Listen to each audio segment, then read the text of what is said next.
He's got to send a Louisiana Divebomb. He's got a Louisiana Divebomb. Come on, Reddick, you got this. Pump it. Here's the pump and run. Go. Louisiana Divebomb. How's it going, everybody? Hope you're having a good day whenever you're listening to this, whether it's in the morning, the afternoon, or in the evening. Welcome to another edition of the Louisiana Divebomb Podcast. This is episode 41, but the third edition for season 2 of the 2025 season, and I'm not going to sugarcoat this. We're just going to get right into it off the bat. So the controversy surrounding the Cup race yesterday. No, it wasn't Ty Dillon on pit road. No, it wasn't the wreck at the very end. Well, that led into overtime with Kyle Larson, although that was controversial. But it was the caution that came out on the last lap when the cars were going 3 wide for the win, heading into turn 3, that fans were just up in arms over. I just kind of want to give my 2 cents on that to start things off, because it's been no secret this year that NASCAR has flip-flopped almost every single time there's a caution on the last lap, or a wreck on the last lap. They'll either throw the yellow out or they'll let them race back, and we got to go all the way back to the second duel at Daytona. The one that I don't see an issue with because I made $600 off of it, but they wrecked coming off turn 4. It's a photo finish at the line. Oh, wait, they threw the yellow out just before they got to the finish line. Had they not have done that, Erik Jones would have won by about 4 1/1000ths of a second over Austin Cindric, but instead they threw the yellow out. Cindric is declared the winner. Then the next night in the truck race, they wreck on the last lap in turn 3. It keeps going through turn 4. Trucks are coming down the front stretch for the final time. They throw the yellow out, so we don't even get to see Corey Heim attempt to try and pass Parker Kligerman for the win. Although that didn't even matter because the DQ from Kligerman's truck itself was controversial, because it just seems like he gets screwed over constantly by NASCAR. So Corey Heim ended up winning regardless, but again, didn't get to see them race back to the line.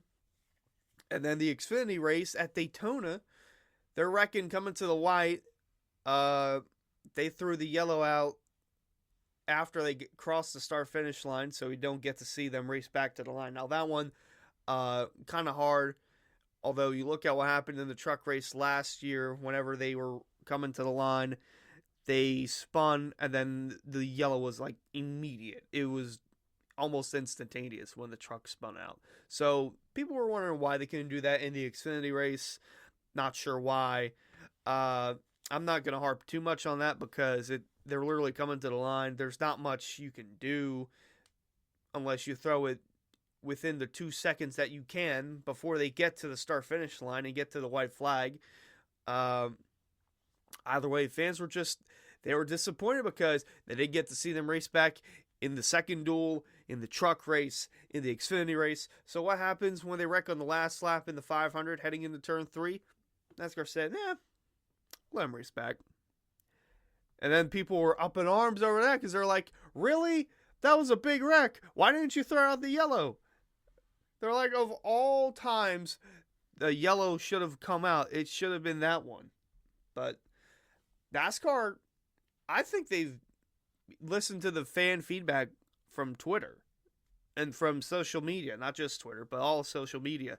Because they were getting bitched at the Thursday, the Friday, the Saturday before the 500, and then what? They let them race back to the line, let them have a finish in the 500, and then people are up in arms like, oh, that should have been a yellow, man. That should have been a yellow. Trucks went through fine for the truck race in Atlanta. And then the Xfinity race, we didn't get to see them race back to the line. Actually, no, we did. Sorry. So they wrecked on the last lap in the Xfinity race. There was a big wad of cars wrecking on the backstretch. They didn't throw the yellow out. They let them race back. Austin Hill won. So then Elton Sawyer said in the drivers' meeting before the Cup race Sunday that they should have thrown the yellow out for the Xfinity race. That should have ended under yellow. And that if another case presents itself for the Cup race, that it would likely to end under caution. So what happens?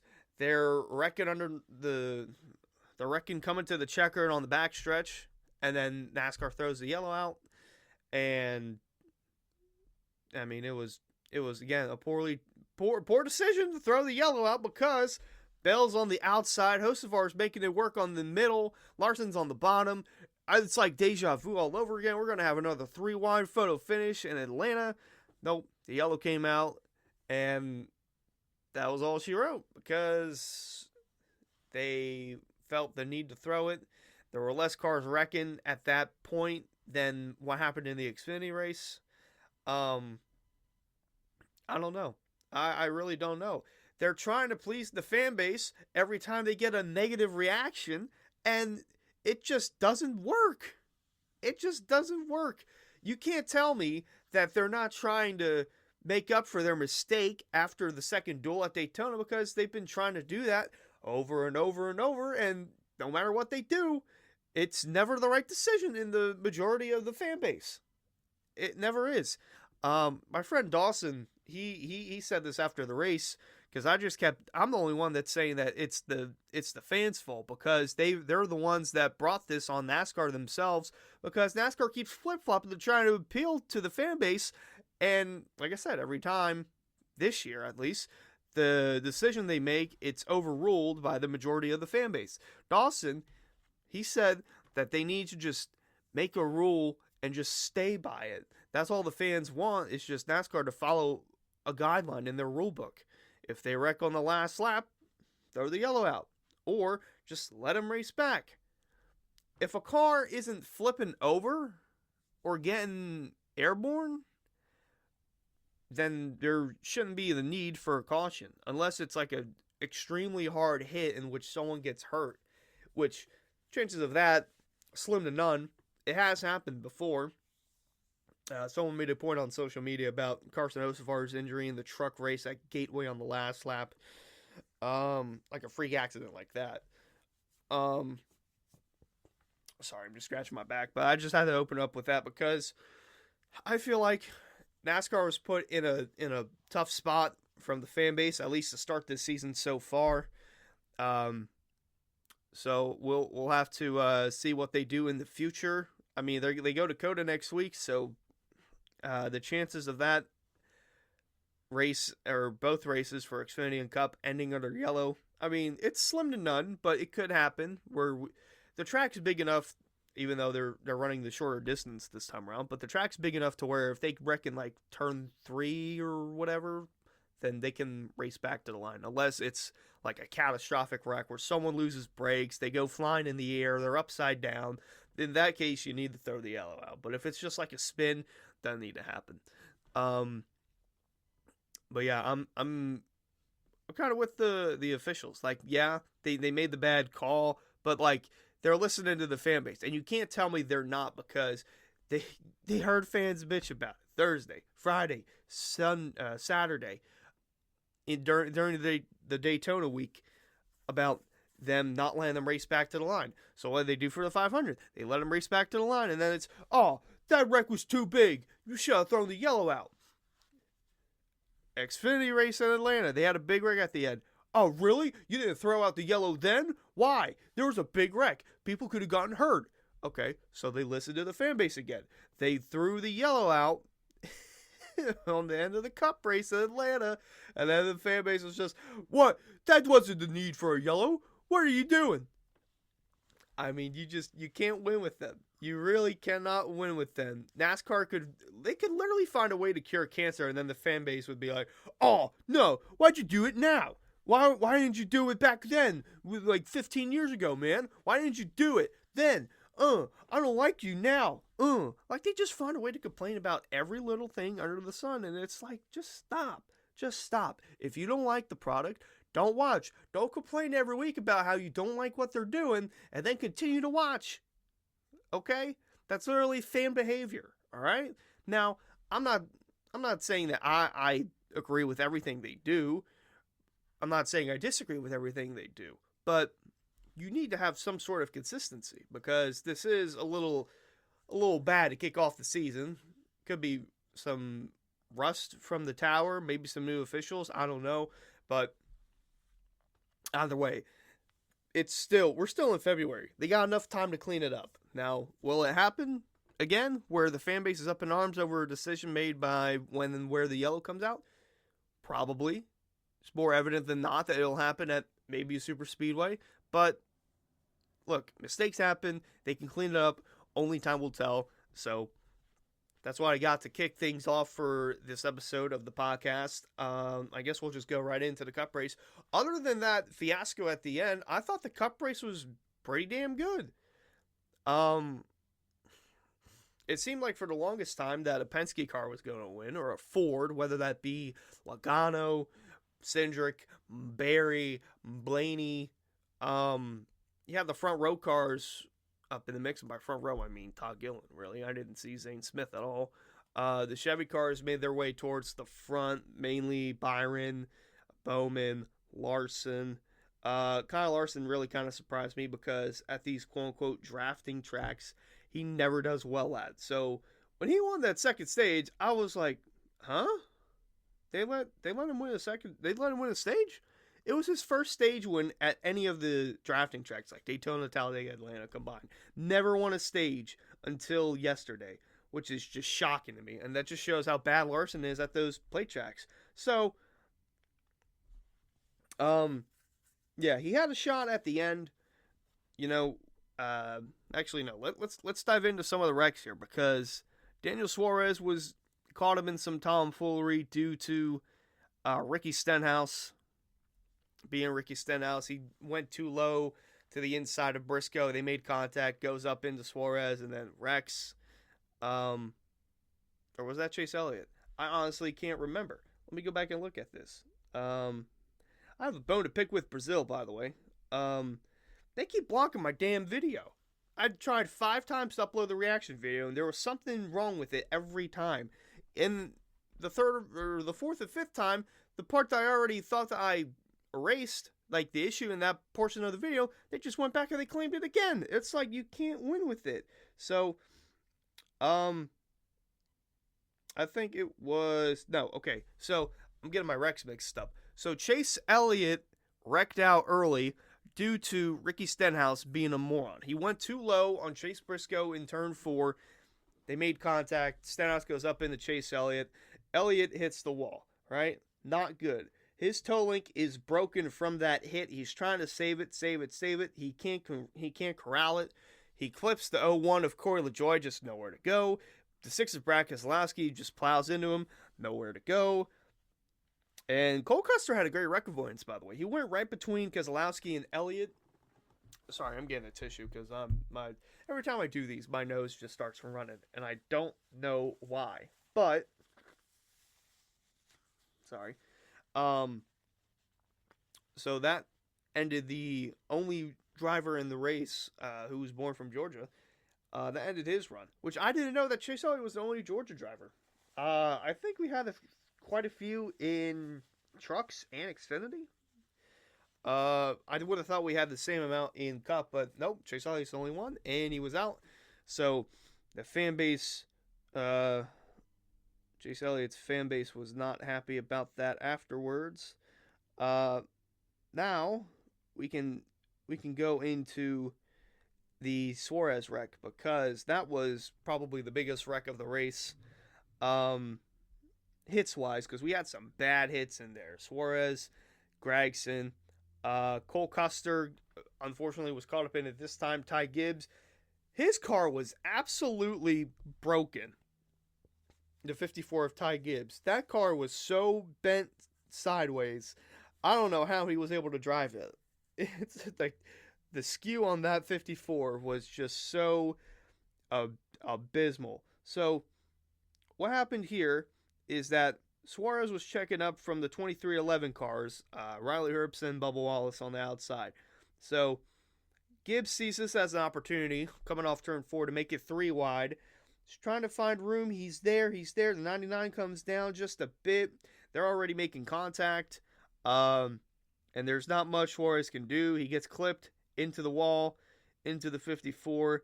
And then, just bad hits. I think Cody Ware was in it too. Yeah, the Arby's car was in that one. He had nowhere to go. Good God, I'm trying to do the replay of this on my phone. Come on, man. Yeah, there was nowhere for Cody Ware to go. He just plowed right into it. No, Gragson was in it. J.J. Elliott was also in it. Then we had another yellow. Briscoe was in the wall again. I think he clipped another car. Yeah, he clipped the 17 of Buescher. Nowhere for him to go. Into Bowman. Tyler Reddick, great wreck avoidance. And then Ty Gibbs had a flat tire again. That car was just too broke to run. Yeah, then we get towards the end. Ryan Blaney had a great save. 20-some laps to go. He gets a bump from Hocevar heading into turn one. It was a bad bump. There were, we'll talk about it at the end, but a lot of people were upset with what Hocevar was doing that race. So Blaney spins, saves it. Enough time for, if you wanted to come down and take tires, you can take tires if you still had them and drive your way through the field, because that's pretty much what Ryan Blaney did. He was in the mix with 3 to go in the top 10 spot. Yeah, so we get to 3 to go.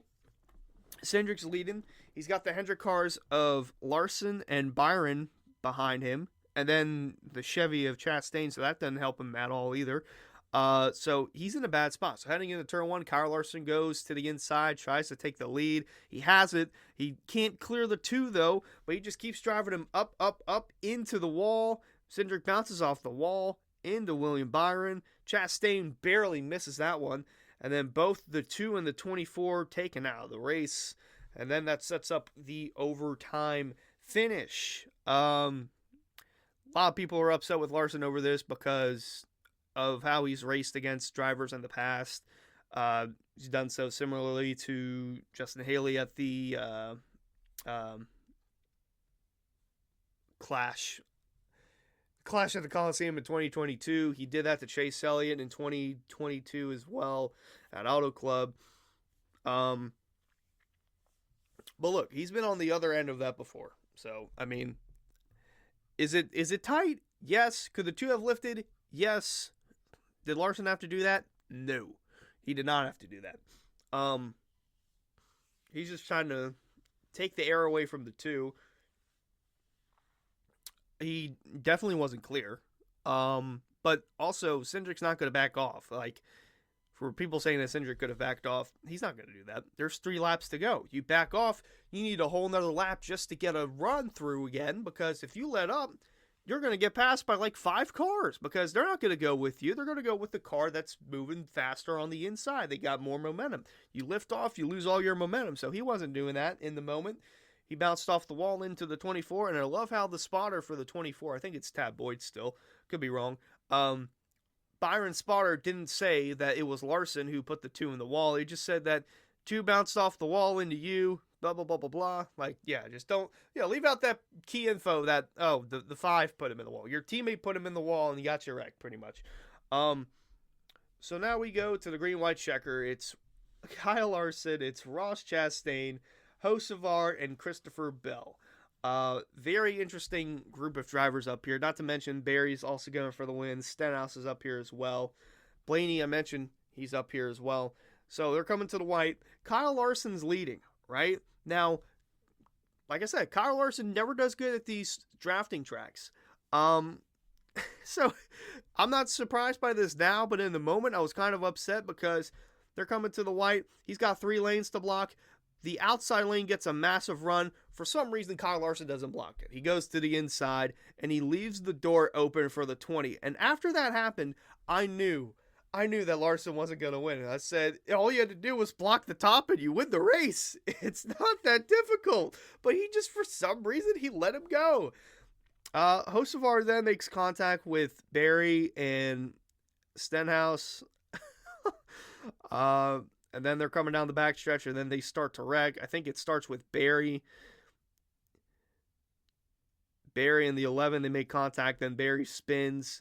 So then heading into turn 3, Hocevar gives a big bump to the 20, and he can't go low. He wanted to go low, but he can't because the 5's still down there, and the 12 is still down there. So if he went low, he would have wrecked himself. He probably would have wrecked the 5, and he would have wrecked the 12 as well.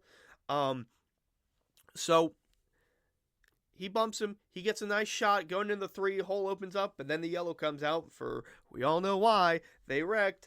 And instead of having another fantastic photo finish in Atlanta, another 3-wide finish, we end under yellow with Christopher Bell being declared the winner of the Ambetter Health 400.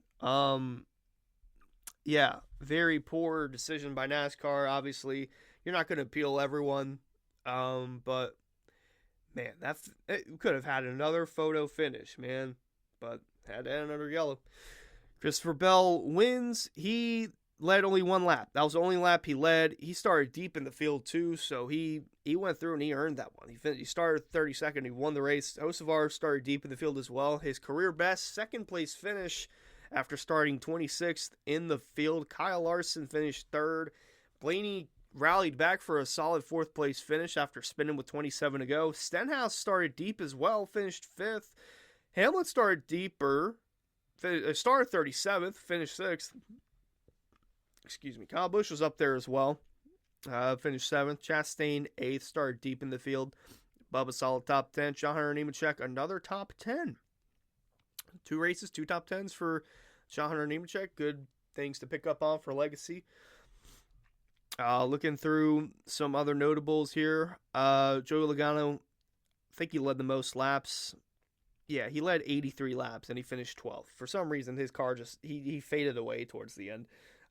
Michael McDowell got the lucky dog, I think 6 times in that race. He had some sort of fuel pressure issue in stage 1 or whatever. He had some sort of issue with the car. He went multiple laps down. He got 6 lucky dogs and got himself back on the lead lap. And he finished 13th. They struggled all day, but they fought and they clawed. Solid finish for that Spire Motorsports team. Todd Gilliland finished 15th. Looking through, Chase Elliott did return. They were able to fix that toe link. He only went 3 laps down, I think. So they got it fixed relatively quick. He finished 20th. Briscoe, after his huge points penalty following Daytona, he finished 21st, but he's still in the negative points-wise. So if you're listening to this, you still have more points than Chase Briscoe does in the Cup Series right now. B.J. McLeod ran this race. He finished 22nd. Shea Van Gisbergen, and I think he was caught in that wreck on the last lap. He was up there towards the end. I don't know what happened to him, but he finished 23rd. It's all right. Coda will be fun to watch next week because he'll be in that show. Barry wrecked out. Bowman and Cindric were able to continue going, but they were out of the running pretty much. The cars that DNF'd were Ty Gibbs, Suárez, Gregson, Cody Ware, Cole Custer, J.J. Yaley, Corey LaJoie, and Brad Keselowski finished dead last. Wow. All right. So that was Cup in a nutshell.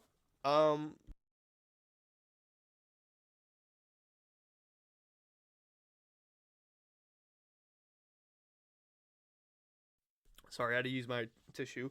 So after the Cup race, there were a lot of people talking about Carson Hocevar and the way that he raced. Kyle Busch flipped him off at the end of stage 1, just said that he was making dumb moves. Blaney said over the radio that he's just an idiot. He doesn't know what he's doing. Chastain was talking over to him because he's kind of Hocevar's mentor, so just talking after the race. Blaney talked to him after the race too. A lot of people were upset with the way Hocevar was driving, but I mean, honestly, you gotta do what you gotta do. At the end of the race, yeah, maybe it was a little too much, but didn't wreck. I mean, he gave a bad bump to Blaney heading into turn 1 with 27 to go, but that was about it. I honestly didn't see what Hocevar did to Kyle Busch to cause him to flip him off. But yeah, I mean, he's still learning. This is his second year full time in the Cup Series. It was a hectic race. I mean, I wouldn't hold it too much against him. I mean, it's the second race of the season, but he had a fast car. He was making moves that he thought he could do, and for the most part, he pulled it off just fine. He got himself into a second place finish. So I mean, I don't I don't see what the issue is. I mean, if he wrecked him, then yeah, I could see an issue with that, like him getting in the back of Blaney, bad bump on the right rear. Yeah, but for the most part, I don't see what everyone is complaining about. So let's go ahead and jump into the Xfinity series. I mean, Austin Hill just dominates again. I mean, for some reason, whenever he's leading at these races, whether that be Daytona, Talladega, Atlanta for the most part, everyone just they just let it happen. It's like, what do we do? What did we do? So, Austin Hill, like, he dominated. He led 146 of the 163 laps in the race. But the person that you should be blaming about for the way that finish went was Aric Almirola in the 19. So, Almirola, again, running the part-time schedule for Joe Gibbs. He played a factor into this finish because, I'm trying to get it right here. They're coming to the white. He's got this is 2 to go. Yeah, so he's got a good run through 3 and 4. He goes to the outside of Austin Hill. Then he jumps back to the inside. So he's got a good run at the lead. And then he's leading at the white flag. So Parker Retzlaff's given a big bump to the 21. For some reason, Almirola just keeps going up, up, up. He makes contact with, I think, both the 21 and the 4. The 4 goes in the wall. Actually, no, I don't even think Hill got hit at all. So he hit the 4 of Retzlaff. The 21 gets through unscathed, clears himself in front of the 19, and he's got a car-length gap between himself and Almirola. Meanwhile, they're 3 wide behind Almirola. So any shot they had at a run, no can do. And then not to mention the big wreck on the last lap in which Hocevar was the main catalyst for. He spun out into Sieg. A lot of cars just slid in there. So everybody's all spread out, and Almirola can't do anything about it because the only car behind him is Allgaier. And he can't get a run because he's too far back. So he had to back up, try to generate something, and then he backed up a little too much because then Allgaier goes to the inside, steals second from him. Almirola gets third. Austin Hill wins. I think that's his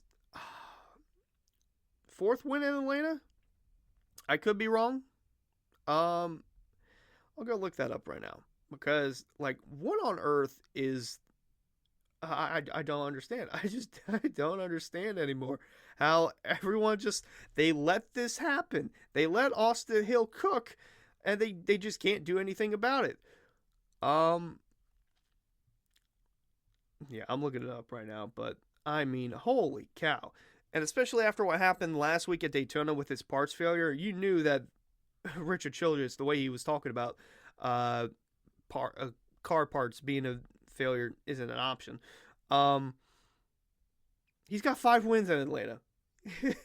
7 starts, 5 wins for Austin Hill in Atlanta. That's ridiculous.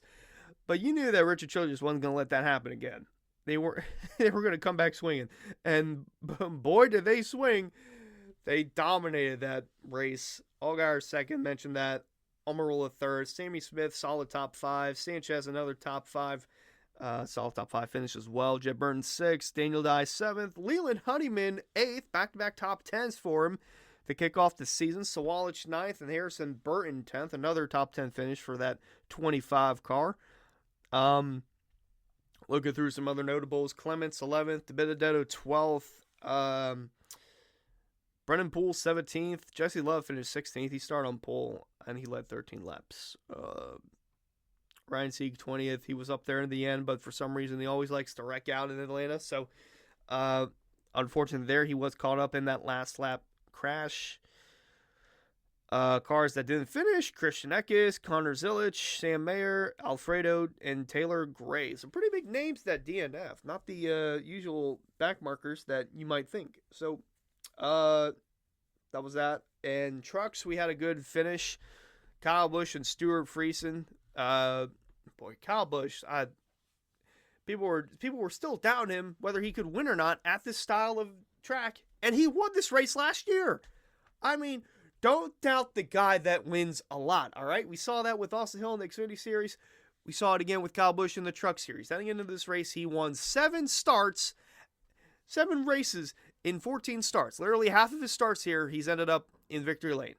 And he won this race last year. So it's like, of course he's going to know what to do. There were trucks passing him left and right, whether that be Stuart Friesen, Ben Rose, you name it. He made the move 5 times, I swear, in the last 20-some laps where he would let the car would pass him, he would get a run, and then he would send it to the inside and have a strong enough run to clear him.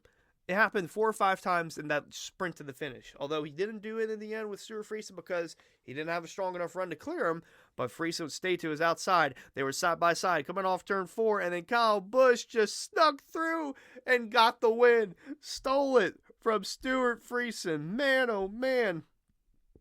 Exciting finish that truck race was. That was exciting. Stuart Friesen was plus 6,500 to win. I debate about it. I'm like, nah, that ain't happening. No shot. Because he never does well in Atlanta. And what do you know? He had a shot at the end. I don't know what the margin of victory was, but it was pretty damn close. Yeah, Kyle Busch dominated. Led 80 of 135. Yeah, don't doubt him. Ankrum finished 3rd. Bailey Curry 4th. Good finish for him. Chandler Smith 5th. He had probably one of the better cars in the field besides Kyle Busch. Kane Honeycutt 6th, Ben Rose 7th, Majeski 8th, Jake Garcia 9th, and Grant Enfinger 10th. Gio Ruggiero was up there again, and then he faded off to 11th. McDowell was in this race again, finished 12th. Luke Fenhaus was in this race, finished 14th.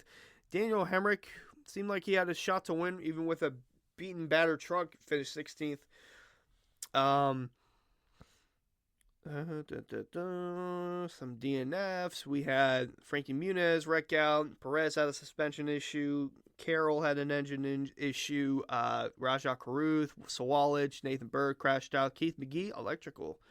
So, that was pretty much the weekend for Atlanta.